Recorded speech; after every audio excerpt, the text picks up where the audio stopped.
Diyan yung iyo, amo. Pakita mo kay Papi. Baka maano. Hindi makita. Taas ang grado mo, no?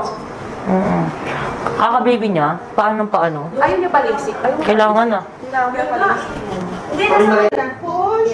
I have just to lift the anterior para tuloy-tuloy na.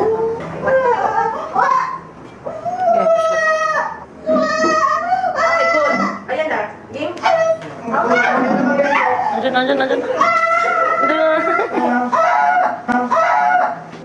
Ayan na. Yay! Baby out! Yay!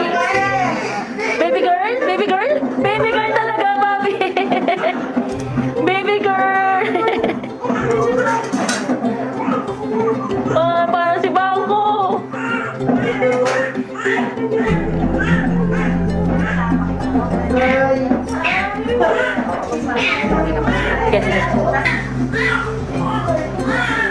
Yay! Galing, Papi! Congrats, Ivy! Kamukha ni Bangbang!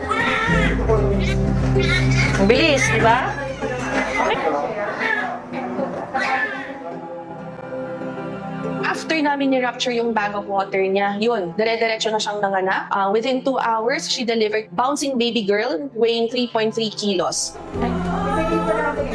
Tabi-tabi! Yay! Dodong na bebang, baby girl nga. Oo. Kit-kit naman. Hello po. Sige na. Kamukha ni bebang. Doon na. Bye-bye.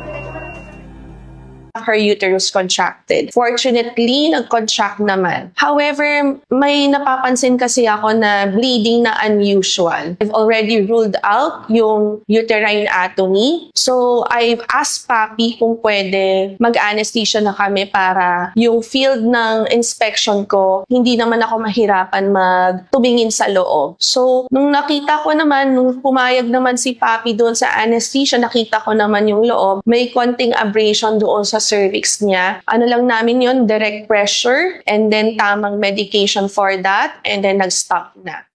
She will be inserted dito lang sa may upper arm. 6 weeks after, ilalagay lang dyan, maliit lang na device dito under local anesthesia na pwedeng magawa in office setup. And then, expect nyo na ang effectivity niya would be up to 3 years. And then, usually, mga irregular bleeding lang siya, no? And then, syempre, protective din siya na hindi na siya mabubuntis ulit for the span of 3 years. Aray!